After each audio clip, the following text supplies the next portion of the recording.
Oh.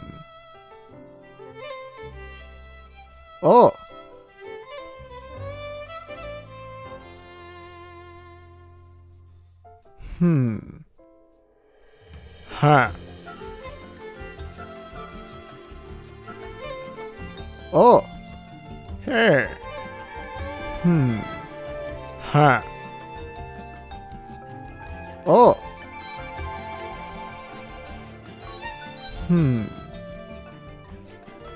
Oh.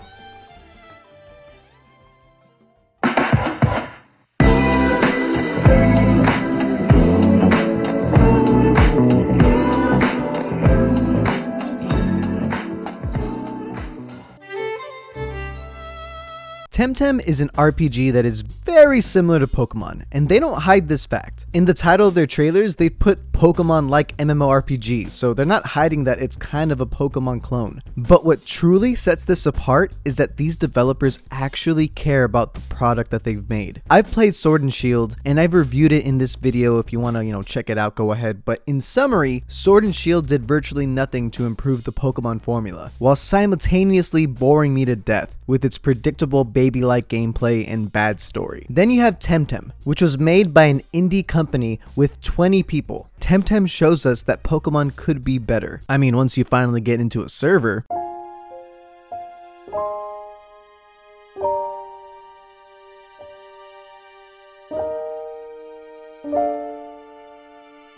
Oh, sick. We can start. Temtem streamlines the Pokemon formula while still being challenging and rewarding. Since there has never been a Temtem game before, every single Temtem you encounter is a fresh experience. Relearning type resistances and weaknesses was a bit confusing at first, especially if you played as much Pokemon as I have, but once you get it down, battles are way easier. But Macro, if this is just a knockoff of Pokemon, why would I even get it? Because it does have its cool differences. Like instead of a Pokeball, you have a card. Okay, that's not the cool difference. Let's get to the actual differences. For starters, the way you battle is always in 2 versus 2 or doubles battles. I think they chose to do it this way because it is a little more dynamic than just one-on-ones, and it's also what VGC does, so I guess they just want to try to get pro players to play this game. Moves don't have PP or power points like in Pokemon. Instead, moves require stamina, and if you don't have enough stamina, you can still use the moves but risk hurting yourself in the process. And you're gonna have to rest until you have enough stamina to fight the next turn. The Temtem can have moves that gain extra abilities when paired with the right teammate. Some moves require a turn or two to even use in the first place. These mechanics already make battling way different, as stalling or being all out aggressive aren't going to work as well as they did in Pokemon. That's battling in a nutshell, but how is the story? It's online, so your name has to be unique. And since this game is stupidly named Temtem, I'm gonna name myself Macro. Choose your character, which you can design to look just like you. I mean, I don't think this looks like me at all, but I tried my best, okay? You can make them run however you want.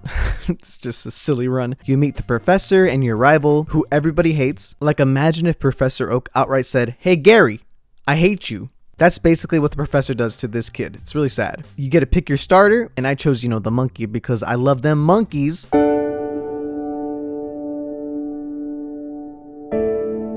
And then you go out and fight the dojos, and then you fight Team Rocket, these guys, and you explore the big world. The world is gorgeous. From nice beaches to cool caves, airships, and floating islands, the overworld is awesome. There are tons of side missions that get you cool items, and areas that you previously couldn't enter can be entered later when you get a surfboard or skates. This game has a bunch of NPCs that are full of character and life. This game is in its beta stage still, so it has some areas that are unfinished, but the game in its current state is pretty good so far. If you play right now, you might run into server crashes during important battles, so just know you've been warned. Now, not everything about this game is amazing, so let's talk about the pros and the cons of Temtem, shall we?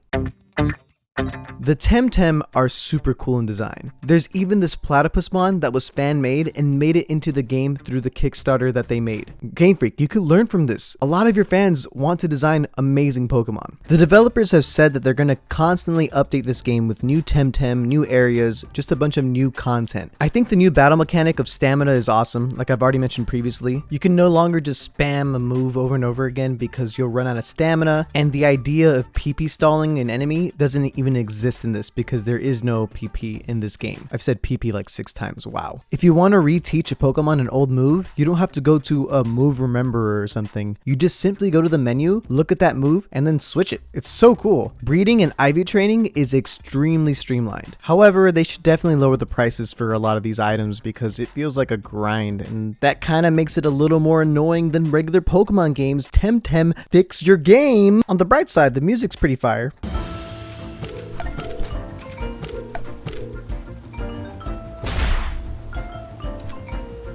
And battling NPCs in this game actually feels a lot more challenging. I can no longer just spam a move and kill everything in one shot, even if I'm multiple levels higher. It's kind of weird, but I like the challenge. There are optional side missions in every single village and stuff, so you can get like extra items and cool things on the side. This was sorely lacking in Pokemon Sword and Shield, so I appreciate it being here.